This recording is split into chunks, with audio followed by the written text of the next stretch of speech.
Well, thank you, Andrea.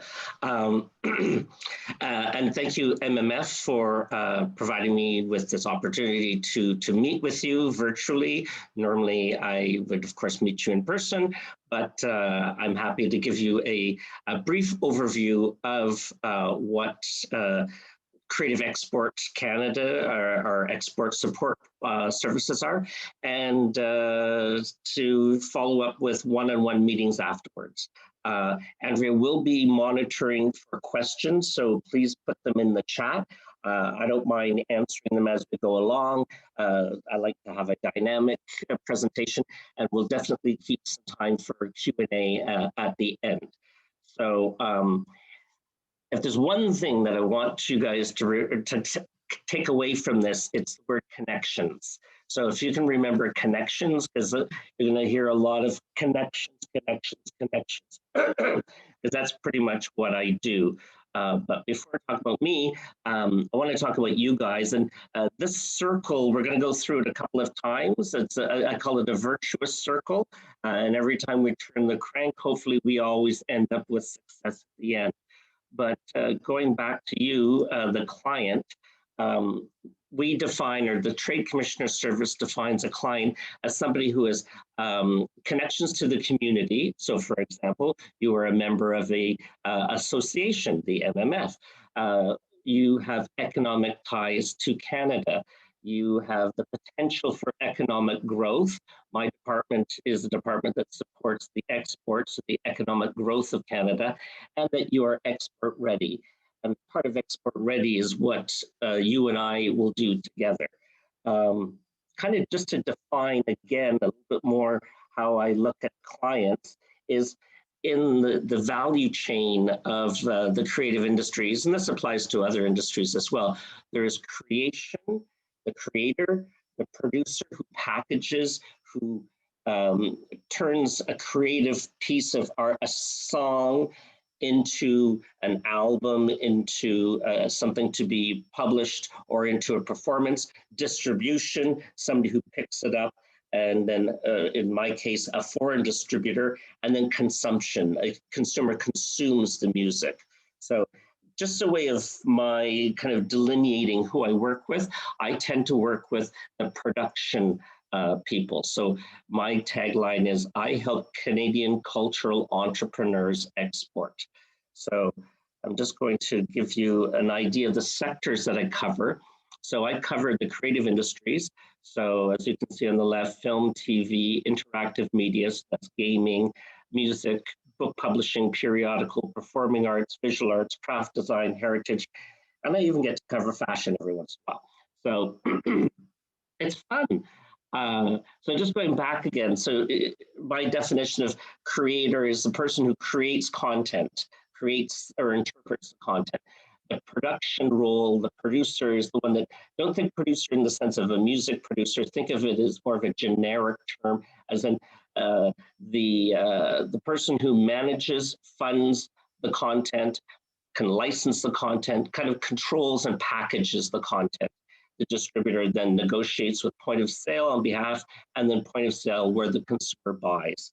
So if I put that together into a grid, and I'm seeing that this is a little bit old school, because under music, I've got musician or writer. So think singer-songwriter. Then we have manager, label, publisher, then distribution. I see I have record store written down here. I don't know if those exist anymore, but anyhow, you get the idea. So like again, my focus is you, the client, and my client tends to be in the production column.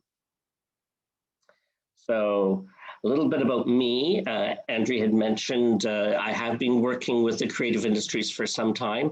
The first half of my career was with Canadian Heritage. So I've worked with copyright, film, book publishing, helped write the MC on multimedia. That's what we called it back in the 1990s. Excuse me. So I spent about 15 years with Canadian Heritage in a lot of different roles. And then this half of my career, the last 15 years, I've been working for Global Affairs Canada. I started In New York City, I was posted to New York City to the Consulate General as Cultural Trade Commissioner. So I was working in New York, helping Canadians connect with my contacts, my network in New York. And then I was fortunate after doing my, having 4 years in New York, to be cross-posted to London, England, where I picked up there and continued there. I'm now based in Toronto. My coverage are Ontario-based cultural entrepreneurs.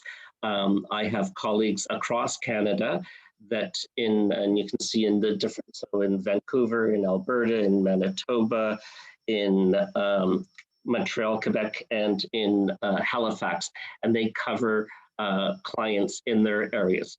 Trade commissioners help Canadian companies export, and I'll get more into what does help mean. In my case, I help Canadian cultural entrepreneurs export, so I am 100% dedicated to working with the creative industries. I have colleagues that work with the automotive industry, with the aerospace industry, with clean tech, etc. So I'm fortunate that I only have the 10 sectors to deal with, but some of my colleagues have to do creative industries and agriculture and fisheries as well. So I'm happy to say that you have 100% of my time. I also work with colleagues around the world, mission colleagues. So when I say mission, I mean embassy, high commission, consulate general. And we have 170, numbers change a little bit, but over 170 offices around the world. And in those, in those offices, you will find we have cultural trade commissioners or cultural trade officers. If I had to define, I would say, if you can remember, they sell Canadian culture. We also have cultural promotion officers who celebrate Canadian culture. And I'll just give you a little bit of a description, just so that when we're meeting together, you'll kind of get an idea. So cultural trade, for us, it's all about selling Canadian culture. And so we provide assistance to the Canadian entrepreneur. So that would be the music manager, helping you with connections, helping you meet with local tour bookers, venues, festivals, etc. My colleagues who are cultural promotion officers, they work more with the Canadian artist, and they want to celebrate Canadian cultural expression and demonstrate Canadian values through culture. We call it cultural diplomacy. So it's just good to know that there are two types of people. Sometimes it's the same person wearing both hats, slightly different mandates. One is sell, one is celebrate. Think of one of them as sales and one of them as marketing. You know, you have sales and you have marketing, two different roles, but they work together. So I'm just going to go back here. Sorry, to here. So in a perfect world, we will get together and meet, and we'll have a one-on-one and we'll talk together. And what I tend to do is work with you at the initial phases. So preparation for international markets. So providing some advice, whatever I have, export strategy, love to work with you on that. Let's look at what are you planning 1, 3, 5 years out, if we can go that far. Who do you have? What's on your roster? How do you intend to, what markets are you targeting? What countries are you targeting? So that's kind of like the first step. Then the second step is market assessment. So this, working with you and with my colleagues abroad, who I mentioned earlier, they can identify, oh, that might work. Oh, I know so-and-so, etc. And that brings me to the third one. I know so-and-so, qualified contacts. So remember, connections. So we're clients, we're colleagues, and we're contacts. So if you just keep thinking of all those connections. So an example of how this would work would be, because every office that I mentioned, the over 170 offices are structured differently. I told you that they have cultural trade commissioners, that sell. We have cultural promotion officers who celebrate Canadian culture. Some of them have one and the same. Some of them do not have a dedicated cultural trade commissioner, so someone else takes on the role. So my job is to figure out who to connect you to. So the first thing that we do together is I work with you to determine what your needs are, where you want to go, who you want to be connected to. Then we figure out the right person in the right time. Again, just the nature of the work with our embassies. Every September, about 1/3 of our workforce rotates to a different position around the world. So if you were speaking to Jane Doe last year in Berlin, you could contact her, but now she could be in Jakarta. So I will find out where the people are and who's the most relevant or important person for you to meet. And then my colleague at the mission, at the embassy, will then connect you to qualified contacts. And I was mentioning before, I'm going to go back to the value chain here. Just so in my case, you are my client, so you're the production column.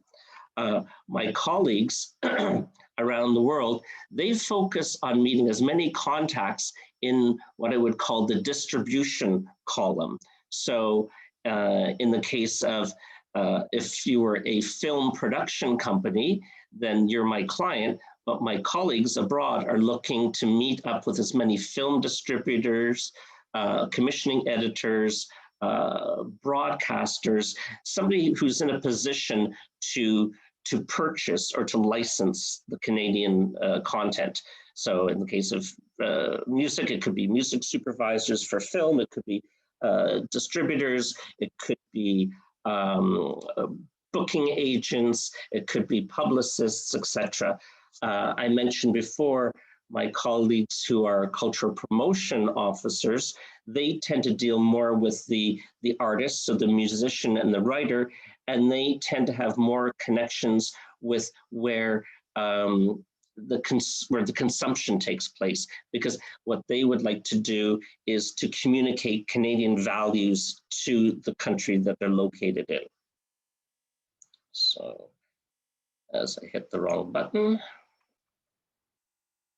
just going to back out. So going back to the circle. So again, I meet with you, we talk, I connect you to my colleagues, they connect you to contacts, and then we, with the Trade Commissioner Service, well, with the department, we like to monitor and keep recordings of success. Just to let you know, we have two types of success that we record. One is non-financial success. So that could be an agreement in principle. I'm thinking with music publishing, with Margaret and Music Publishers Canada, they do song camps, and they come away, and I've worked with Margaret on a few of these in Europe, and they may come away, the Canadian publisher and artist come away with having co-written a song, and they've come to an agreement where each of the publishers, the respective publishers, will endeavor to exploit the copyright, place the songs, get the songs used. So there's not a financial agreement there, but it is an agreement. The other one that of course we all love is the financial success. And again, while keeping in touch with you, if you do have a financial success, just if you can let me know, of course, we'll keep in touch. And it's just a very brief paragraph that I write up. The important reason why this is because this gets reported back to my headquarters, and when they are reviewing programs, they want to see success.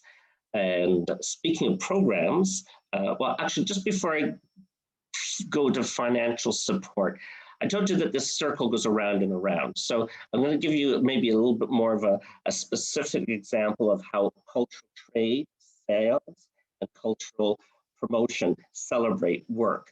So imagine that you're going to Reaperdam or Medem or whatever, and you are placing or you're working on a tour for next year. So you've agreed, you found somebody, you found booking manager or venues, etc. So you've started to sign your deals. So that's the sell part. But if you let me know in advance, and if the artist that you represent is something that my cultural promotion officers could celebrate and use, I sort of use the word use, and use that artist to demonstrate Canadian values. So I'm thinking if you had, as an example, a woman-fronted band, BIPOC, Indigenous, something that demonstrates Canada's values, then they might get behind promoting that artist with their newsletters, with their social media. They may, depending on the artist, perhaps they've also written a book. Maybe we could do a book reading. Maybe we could invite them to a local university to talk about what it's like to be, whatever their background. So that's the celebrating of Canadian culture. And so that's why the circle goes around again, because the first time we go around, I'm working with you, the client, who is the manager. But the second time I go around, I'll connect you with my colleagues who are the cultural promotion officers, and then their contacts tend to be more media and institutional. I'm thinking universities, media, museums, venues, festivals, that kind of thing. So I always keep financial support to the end, just because I want to talk about these services. Oh, I completely forgot. Mon nom c'est Jeffrey Crossman, je parle français en plus. Alors, si vous avez des questions en français, je peux répondre en français. So that's one thing I forgot. The second thing is everything I've described to you is free. You are our clients. We support you in getting Canadian culture exported. So we do not charge for our services and connections around the world. And speaking of not charging, I will bring up some of our funding programs. Some of them, in the past couple of years, they've been rebranded as CanExport and then with a sub-name. So there's CanExport SME for small and medium-sized enterprises, CanExport Associations, used to be called GOA. This is for national associations. CanExport Innovation, I won't get into that here. This is more for R&D, and it applies mostly to my clients in the gaming industries. I'll first say CanExport Associations. Congratulations to Music Managers Forum. Thank goodness we had a good chat just before the deadline, and Music Managers Forum got their application in, their first application, and they were successful. So they have received funding. So CanExport Associations is funding for national associations with a membership base in order to help their members and beyond, not just members, but to help their the industry export. So the help can be hiring somebody to work on market research. It can be putting SEMA has been a regular client, so has Music Publishers Canada in putting together missions and hiring people and venues and rooms and showcasing. So that's one of the funding programs that we have available. So I'm just happy that I just learned about it, I think, in the past week, that you were successful. So that's great. CanExport SMEs is a program for small and medium-sized enterprises. You must be incorporated and have a minimum of $100,000 in your last tax filing year. This is a great program if you're eligible, just because it covers up to 75% of eligible costs, And those are travel, accreditation to festivals and conferences, marketing material, and then there are three more categories of consultant fees. So for instance, hiring a lawyer to do IP work, hiring a consultant to do B2B matchmaking, that type of thing. Right now, because of the travel restrictions, travel is not considered an eligible expense. And I know that's one of the biggest ones because it's great. It will cover the cost of 2 employees, each of them $400 a day to cover hotel and per diems, local transit, taxis, car rental, etc. The second category I mentioned was conference fees. So the cost of paying for your accreditation to go to a Reeperbahn, a MEDEM, South by Southwest, up to 2 employees. What I'm focusing on with my clients right now is the marketing expenses. So that means if you need to recut a sizzle reel or a promotional piece in a foreign language in order to attract potential bookings, if you need to translate your one sheets into a foreign language, you can also receive funding up to 50,000 of search engine optimization. So if you have a tour coming up and you want to boost the traffic from a geographic area, I don't know if your artist would be touring through Germany. So for a period of time, you want to promote that artist's name in Germany in order to drive traffic. That's an eligible cost. Also, if you'd like to hire a foreign consultant to put you in front of or help book meetings on your behalf, that's an eligible expense. So there are a lot of eligible expenses right now that you can put together a package, an application that do not involve travel. That just to say that the fees for attending virtual events are still admissible. The only thing is the minimum package or project size is $20,000. So don't think of this as a one-off, oh, I'm going to go to this trade fair. I mentioned before about your strategy, your 2, 3, 4-year strategy. CanExport SME is more your 1-year implementation. So think about what you plan on doing for 12 months. And over that 12 months, plan out where are the various trade shows, events, put them all down. What are the countries that you're targeting? What do you want to achieve? And then put the one application in, because the application has to be a minimum of 20,000 and a maximum of 100,000. But if you're approved and all of your costs were deemed eligible, that $20,000 package, 75% of it is covered by CanExport. So that's about it right now with regard to my presentation. Hopefully, I haven't taken up too much time, but I'm available for questions, and I find the questions are the most interesting part. Plus, I get to meet you guys and get to know you better.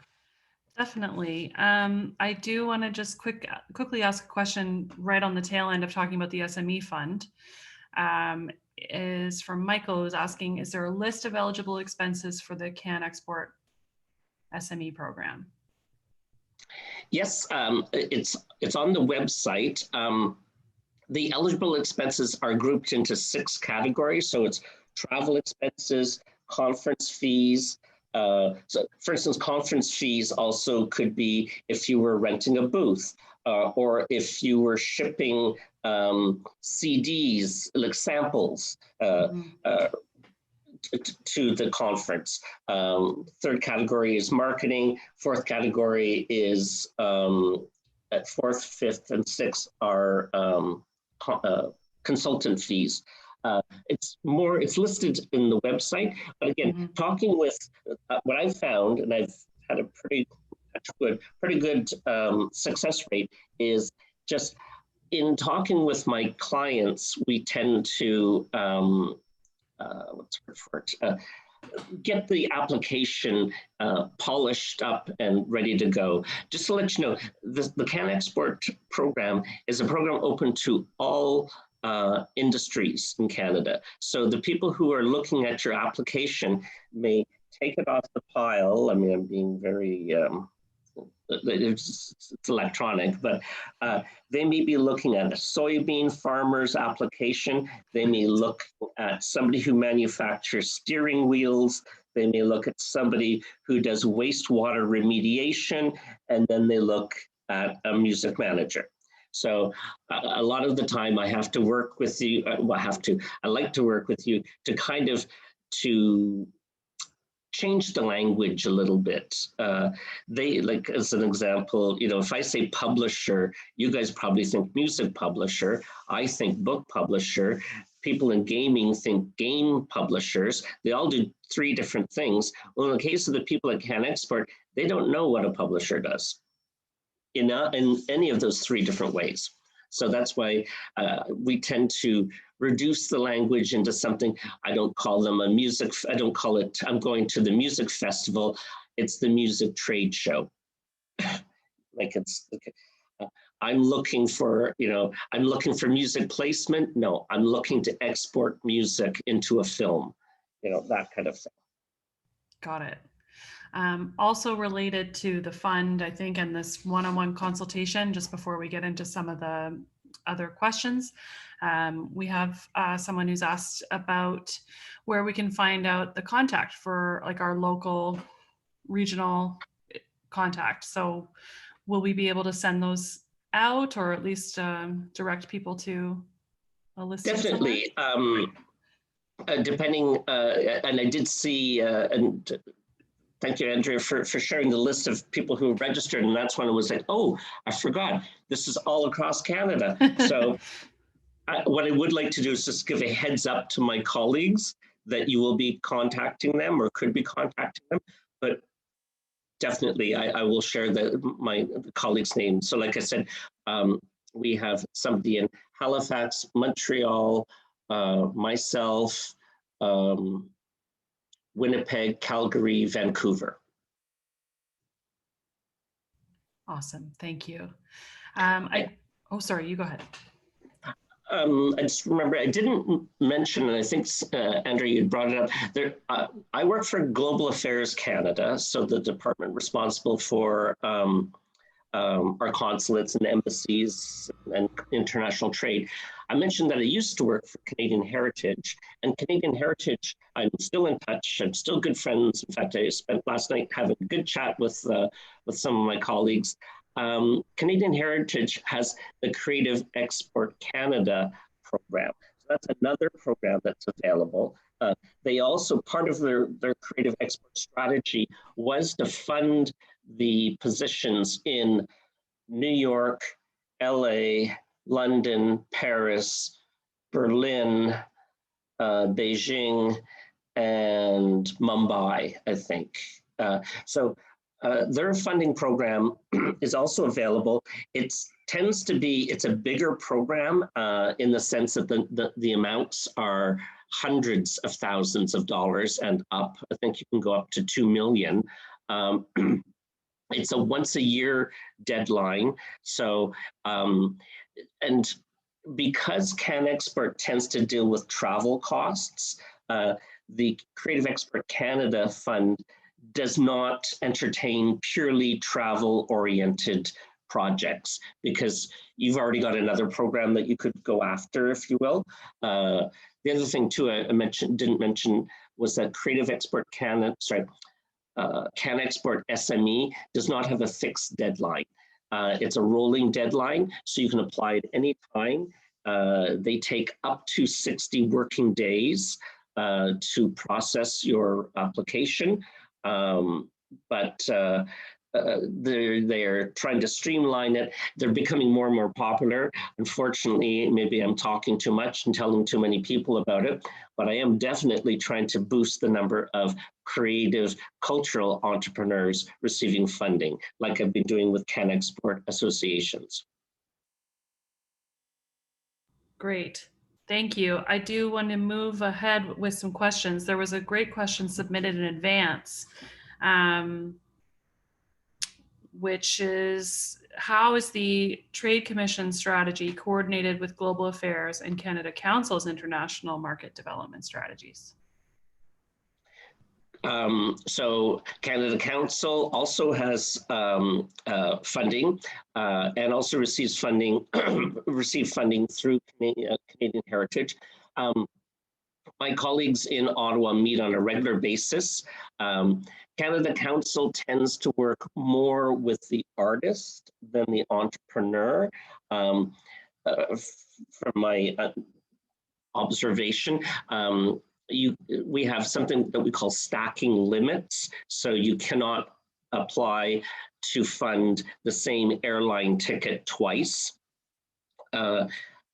However, you can definitely work with, I'm on the phone, like I mentioned, all the time with my headquarters global affairs friends, with my Sell and Celebrate friends around the world, with Canada Council, with Ontario Creates, with Telefilm Canada, with Leave Canada Books. So we're always chatting amongst each other. So definitely, if one program doesn't quite fit, I suggest applying for another. The CanExport is rather generous in the sense that they have gone up to 75% of funding, which is the highest that I'm aware of. Most of it, Ontario Creates also has their music program as well, but at 50%, and they have a single deadline.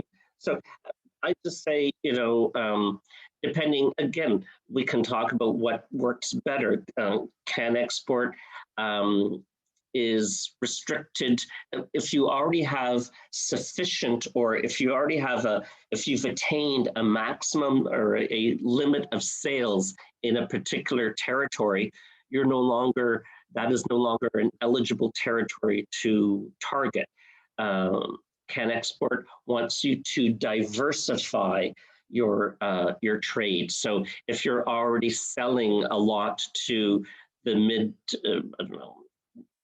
American Northeast, if you've attained a certain level, then they will not provide you with funding to continue to target that market. They want you to go to another market.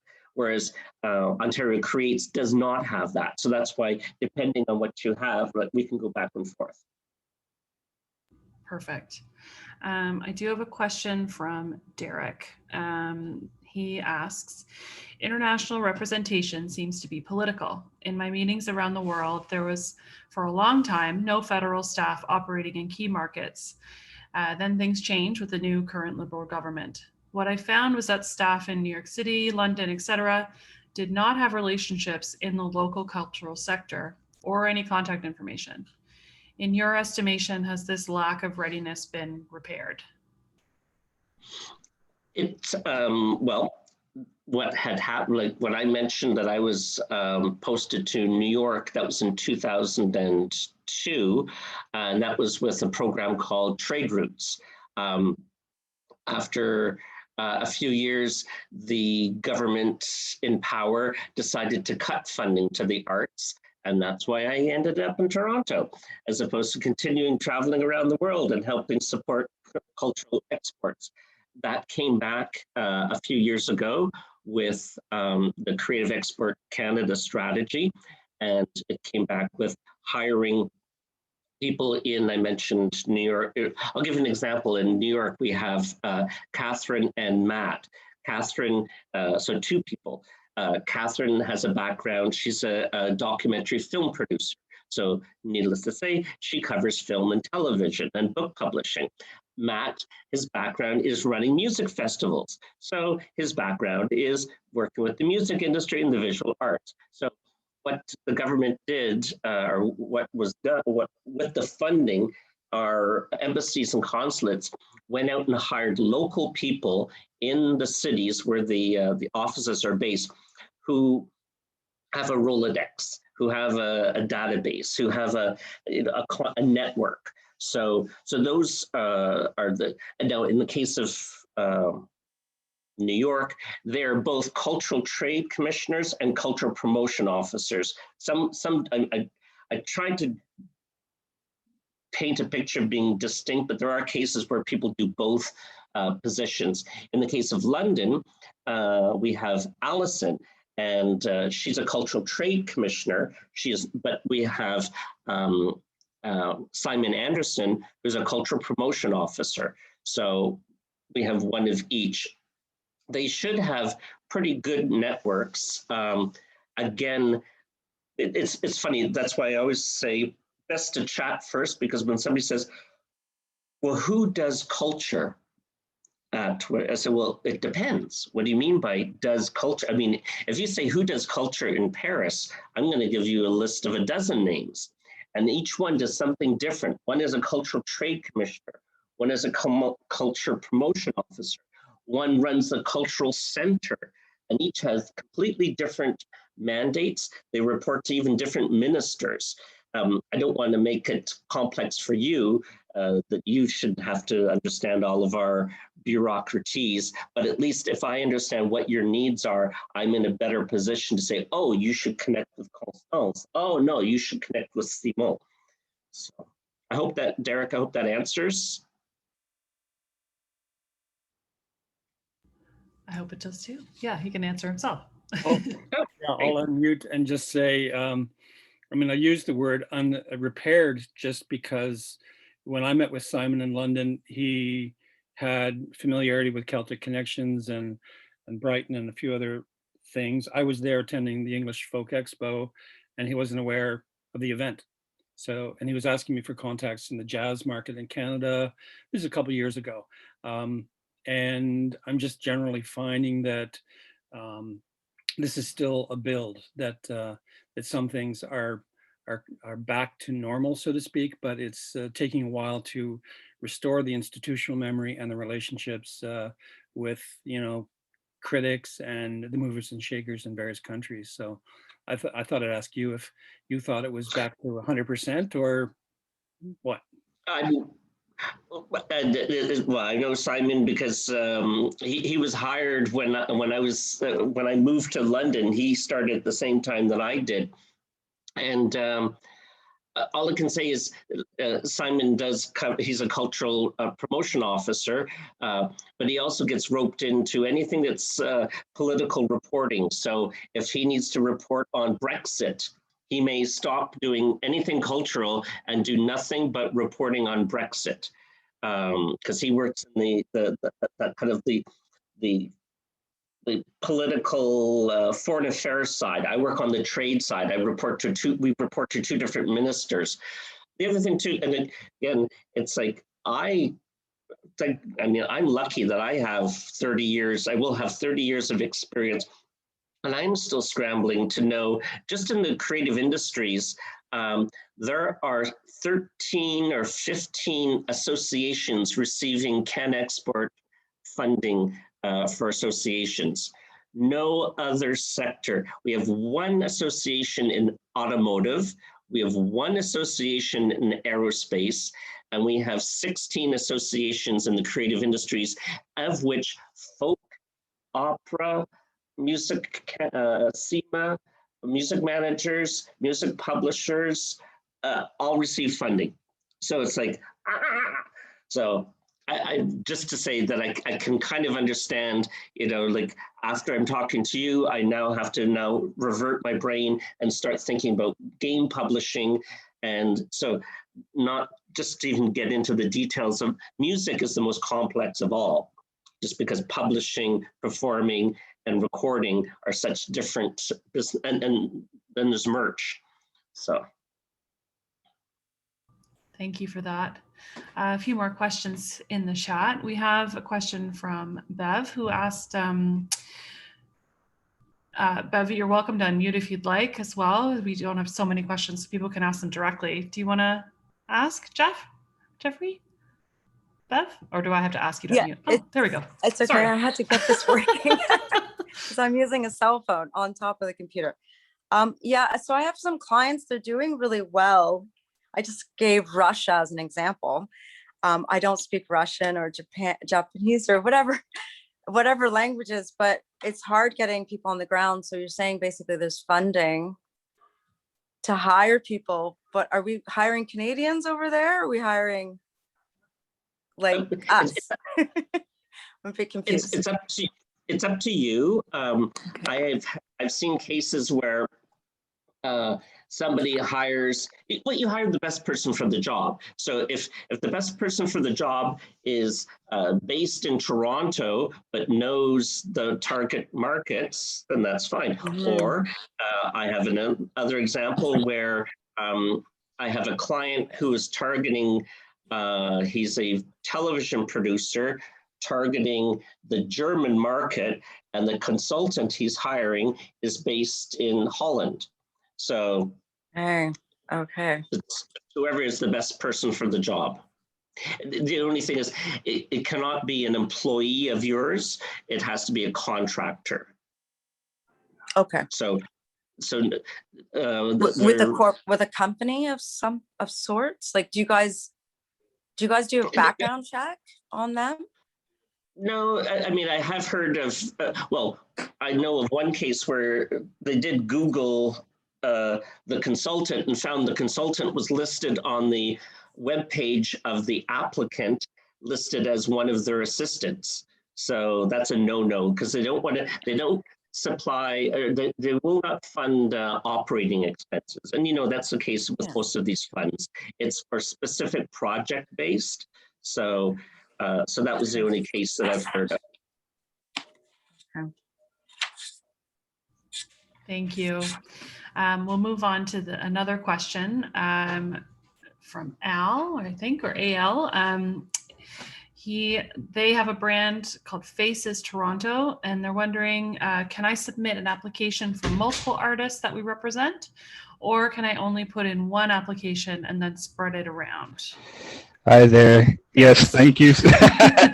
Thanks, Andrew. I just didn't want to cut you off, but yeah, thank you so much for addressing my question. And if you need me to expand on that, I can. But I think it's self-explanatory. I hope. Yep. So the applicant is your corporation. So think of, if you represent multiple artists, think of your multiple artists as being different product lines. Okay. So it's your corporation who is applying in order to export multiple product lines. So with the plan, let's think post-COVID. So if you're planning on going to a few festivals throughout, let's say you're planning on targeting 3 countries in Europe, and you're going to go to Midem, you're going to go to Reeperbahn, and you're going to go to what do you call it? Brighton, the Great Escape. Okay. So you yourself will go, but you will be representing your roster. Okay. So it'd be in retrospect, it'll be just one application for all of the artists. Okay. Yeah. Because the application is your export strategy, and your export strategy, you may say, I'm going to be targeting these 3 countries or 4 countries.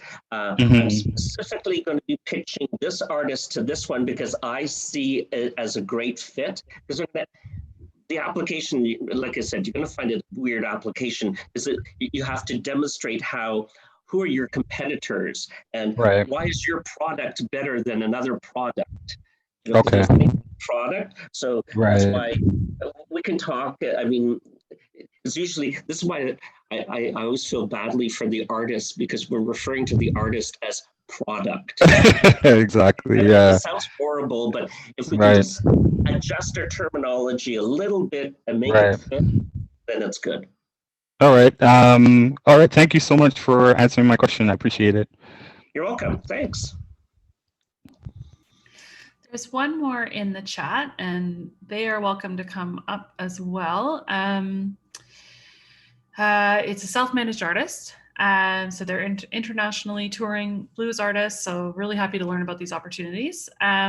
So, you know, they're acknowledging this may not be the time, but I think this is a great question. So I'm gonna pose it.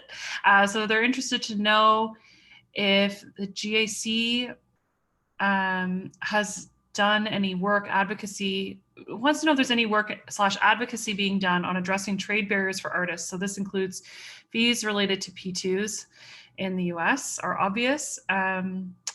Yeah, it's just saying, you know, as I map out my post-COVID international touring plans, trying to get a sense of other trade barriers in the EU and now also between the EU and the UK and the US, etc. So what's the role there? This is interesting because just yesterday I was talking with my headquarters colleagues and I said, can you go dig into some of these free trade agreements? I want to find out how can we use labor mobility to help performing artists tour? So exactly your question, because I consider the visa requirements, it only comes up with performing arts, because anything else, usually you ship it, you know? And you're right, it's a pain. The US, it's a big pain. It's been a big pain since 9/11. And so I'm trying to find out if there are ways with the new NAFTA, with CETA in the EU, are there ways of simplifying the application process? People are aware of it, trade policy, and again, my colleagues who do cultural promotion also do reporting on such things. So it's a known issue. It's a difficult issue. I'm sorry to say, and I know in the States, you know, it's $1,000 to $2,000 per application for each member, and it takes 6 months, you know, and then you have to pay more if you want it expedited. So it's a known issue. And you don't get the money back if you don't get it, which is my favorite thing about visas in general. We somewhat related, but not quite. Derek wanted to ask another question regarding COVID barriers and markets reopening. So Derek, if you want to unmute, go for it.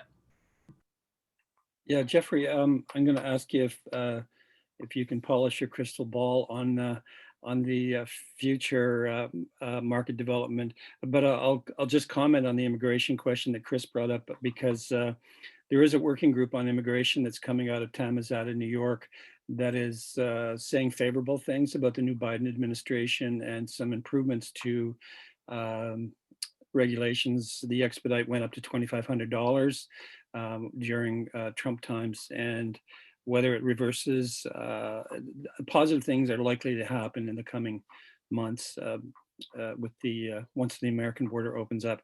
But a lot of us are trying to work into the fall and the new year, into 22, when things are speculated to be kind of more reasonable. And specifically, I'm working on WOMEX, which is in Portugal in October. Canada Council has been the lead on that for many years, and they're restrained by federal government policy on international travel that you've mentioned today. And yet we need to do some work, because it takes months and months to prepare the Canada stand, get the delegates registered, kind of mobilize, lobby. The jury has a Canadian on it. Carrie Clark from Calgary Folk is on the jury this year. There's an American and a Mexican. It's the first time there's been 3 North American jury members. So we're kind of hoping to have a presence. Nobody knows whether they can go or travel. Are you hearing anything that's helpful in terms of when things might open up? A lot of us are speculating that the vaccine herd immunity is going to start to show up and change things in the beginning of July. And then, you know, if travel changes, we can plan more accurately into international markets. I'm working on that specifically, but I have creative export funds in my pocket on a couple of conferences and wanting to spend it. One of them's in January 22, so I think we're going to be okay. But what are you thinking about the timelines? I wish that I had that crystal ball, because I want to go on vacation. I want to book myself a vacation outside of, well, maybe in Canada, but no idea. And anytime, like I've even been pushing the CanExport SME people to at least accept applications that include travel. Even if you don't approve it, just accept it, knowing that it's already in the system, so that maybe in January they can reactivate it, or instead of having to reapply. And they're like, nope, if we see travel, we cross it off right away. So they're just, and they are saying they're taking their marching orders from travel.gc.ca, as long as it says on that website, travel restrictions in effect. I mean, the decision isn't even made by by the Trade Commissioner Service. So unfortunately, that's why I'm recommending now to plan for these things, but be nimble, be very flexible. I know you guys are very flexible, and to be able to get your applications in for such programs. Sorry, I don't have a vision of what will happen. Just No, thought that's I'd ask. great. Yeah, it's such a pressing discussion, and it's really weird Performing to arts, plan. the hardest hit. Yeah. Masters at pivoting. Everyone on this call, I think everyone's really had enough of the word pivot. Well, that was it for questions. So thank you so much, Jeffrey, for taking the time to come today and to talk to everybody and to share that Zoomy presentation, that Zoomy Prezi presentation. So as I mentioned, everybody, we will be sending out the recording and some information about where you can find the list of eligible activities, and we'll figure that out. So we'll massage that and get you a good resourceful email. So that'll come soon. And Jeffrey, thank you so much for all that you do to represent arts and culture abroad and within. I say it's the best job ever, and it's because I get to work with you guys. We appreciate you so much. So thank you for everybody for being here today. Well, great. Everyone have a good rest of your day and be in touch soon. Okay. Bye-bye.